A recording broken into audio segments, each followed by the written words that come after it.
Hi there, welcome back to episode 2 of our Eastern Oregon road trip. I'm Amber and I'm with my husband Chris and our 2 moms. If you joined us last time, you'll remember we meandered through ghost-like small towns of Morrow, Shaniko, and Fossil, and then we stretched our legs with a small hike at the Painted Hills. From there, the road carried us to Mitchell, Oregon. A blink of an eye and you'll miss it kind of town, with about 130 people. We only paused long enough for a quick restroom break across from the park and then kept rolling. Downtown seemed pretty busy, so we decided to save our appetites for John Day. From there, Highway 26 carried us straight into Picture Gorge, a curving canyon of cliffs with the John Day River at its side. It felt wild, hidden, and the perfect gateway into the fossil beds ahead. We took a left onto Highway 19 and climbed up to the Thomas Condon Visitor Center, part of the Sheep Rock unit of the John Day Fossil Bed National Monument.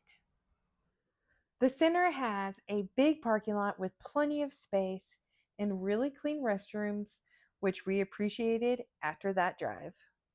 Inside, you'll find a paleontology lab where you could peek into colorful murals and over 500 fossils on display. It's free to visit and open year round. Geologically, this area shows off some incredible contrasts. From the yellow and red of the Painted Hills to the green and gray claystone layers to the basalt cliffs of Picture Gorge. The visitor center pulls all that history together with its fossil display and exhibits, definitely worth the stop.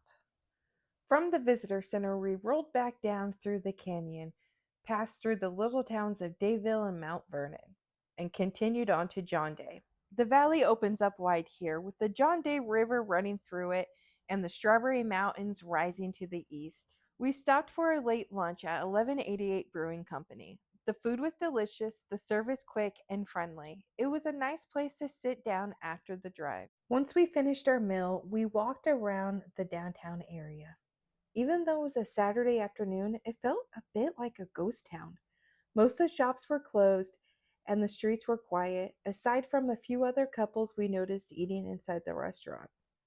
One of the places we'd hoped to explore was the Chung Museum, once a general store and herbal pharmacy ran by 2 Chinese immigrants in the late 1800s. They weren't just shopkeepers, they were healers, community leaders, and during the Prohibition, even bootleggers.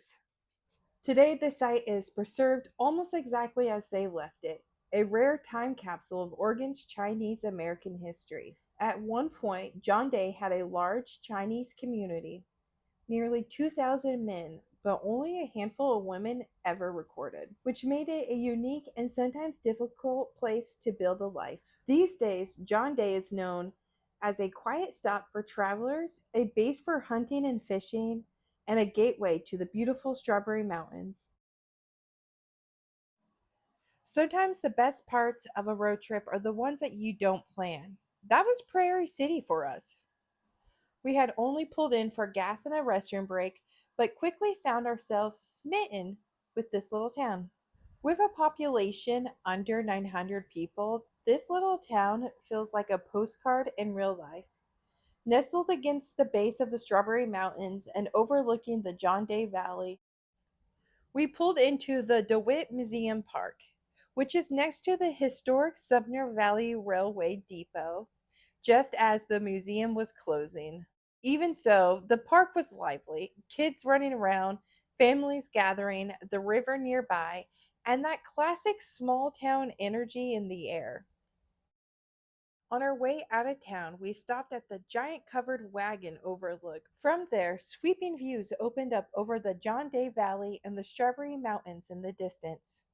Chris and I even stole a quiet moment together, which was much needed after a long day on the road with our moms. My mom couldn't wait to tell us about the massive fungus that grows in the surrounding forest. Chris was geeking out over maps, and Yvonne was excited about a local volcano. Is the location of the single largest organism on Earth. The fungus known as the honey mushroom is roughly 2,400 years old, stretching 3.5 miles across and covering an area larger than 1,600 football fields. So we were up here in Dayville. That was where the museum thing was. Oh, right here, John Day thing. And we came down here and went to Mount Vernon. When I came down, I came this way through Long Creek and all that. I never went that route. And we're here. We're here, so we're headed to Austin Junction. Rock thing tells you what each mountain, and there's a volcano over there. I can't. But we should be able to look back and see Prairie City, right? Like, we didn't come that far.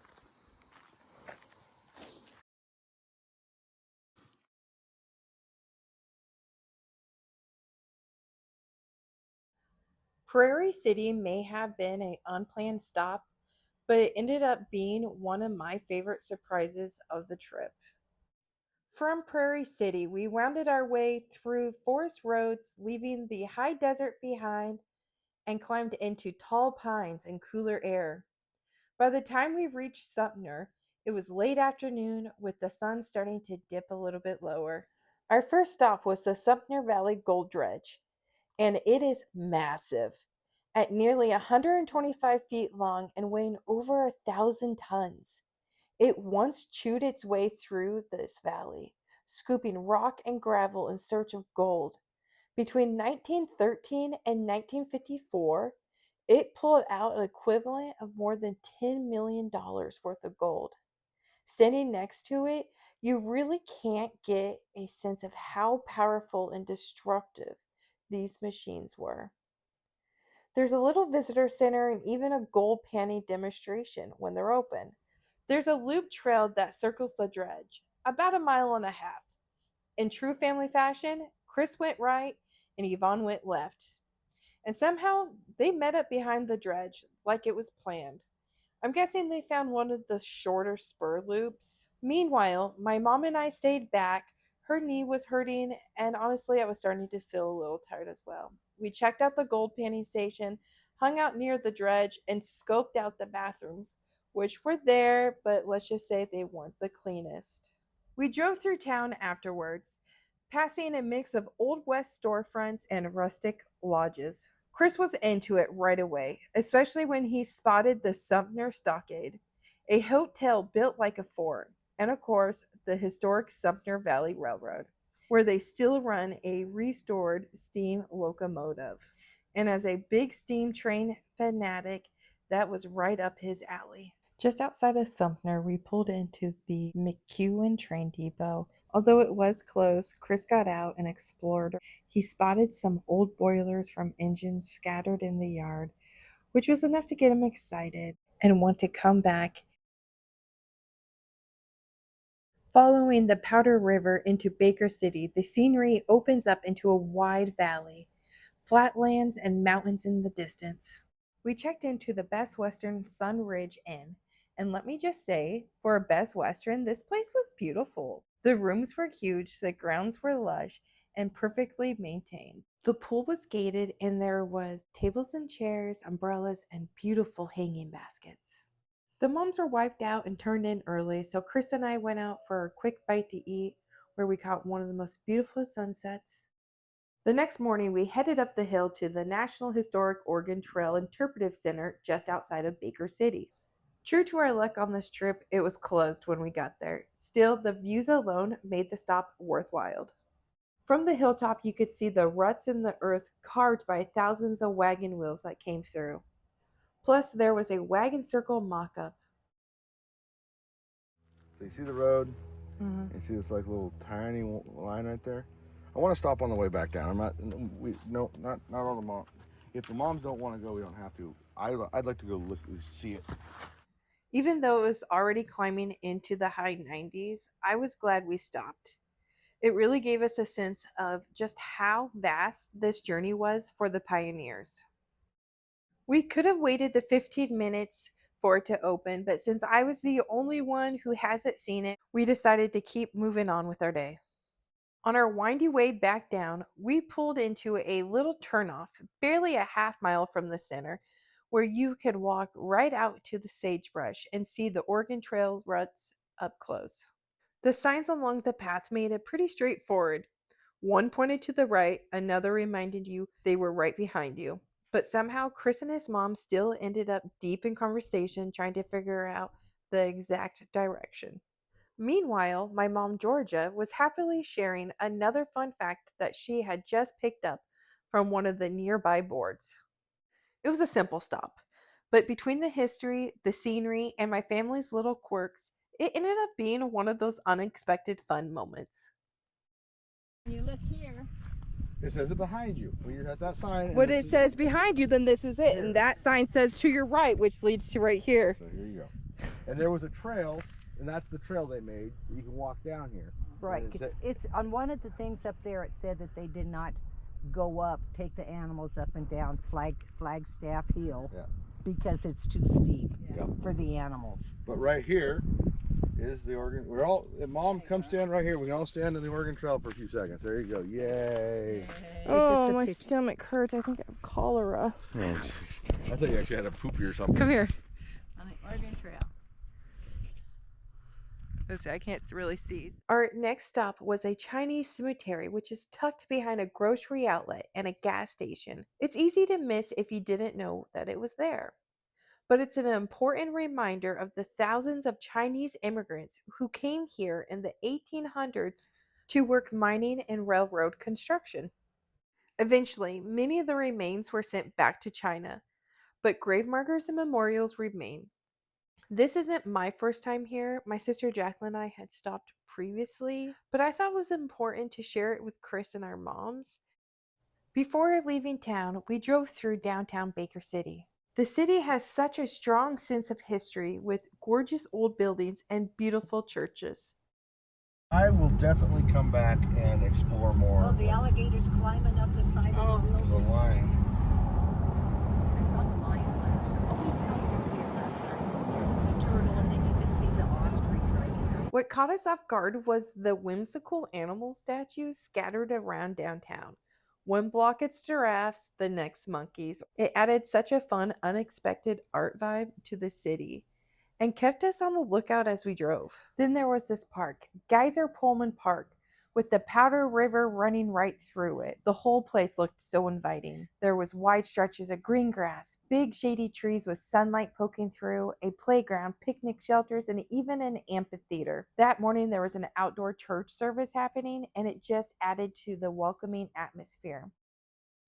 From Baker City, we continued on to La Grande.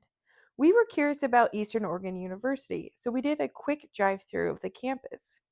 I had actually considered going there once, but chose Portland State instead so I could be closer to home. Not far from La Grande, we stopped at the Blue Mountain Crossing Oregon Trail site. With Golden Age. You have the Golden Age thing, Mom, right? Right, for your Golden Age. Perfect. Oh my God. Is this part of the Oregon Trail right here? Yeah, Under the freeway? they had to cross underneath the freeway with semis. Are we up? It's just the size for You're it. fine. Where are we going? We're taking you guys to a retirement home. In the, But, you Way know, out the yeah, way out the but you- booty, yeah, so we can't yeah. walk them. Yeah, we got those No. grates there. Me- Your cell walkers phones. won't pass it. that was mean. I should have said But I that. would- you know, I was going to tell you what we're going to do, but you were not talking Terrible about. people and stuff like that. Here's the Oh, ruts. is that it? I don't think that's it. That's the rut. I think No, that's it's it. not. That's- Oh my It's got God. a marker on it.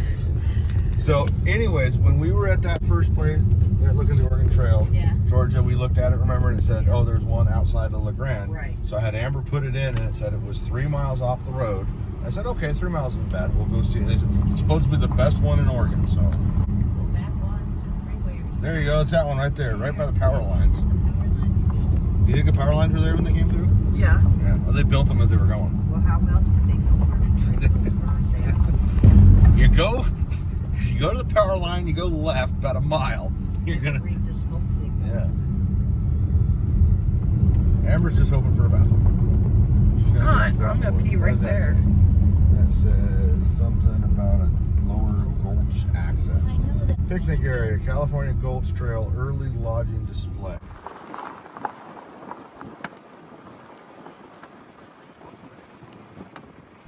Where's the Oregon Trail?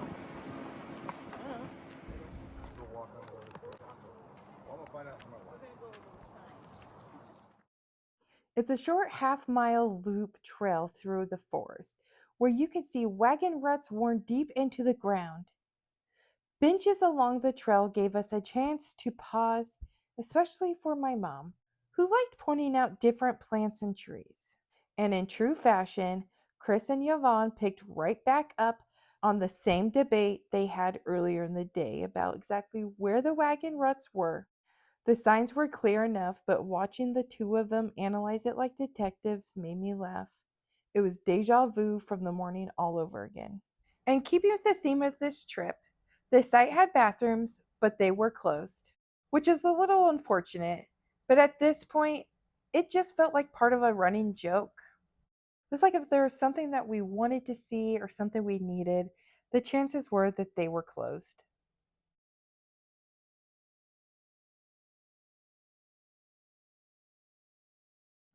We drove over Deadman's Pass, a steep winding grade through the Blue Mountains that always gives me chills, in a good way.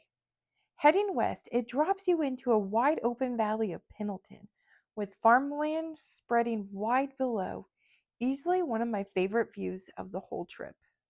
We made a pit stop at the Wild Horse Casino just outside of Pendleton, mostly because everyone needed lunch and a bathroom break. Our last stop before home was Arlington, right on the Columbia River.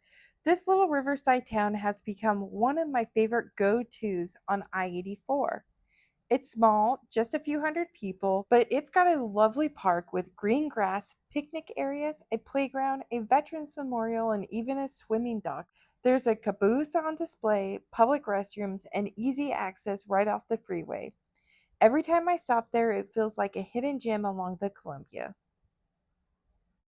After Arlington, we hopped back onto Interstate 84 westbound, following the Columbia River. This stretch is one of the most beautiful drives in Oregon, passing dams sweeping along the cliffs of the Columbia River Gorge National Scenic Area, and catching glimpses of Mount Hood.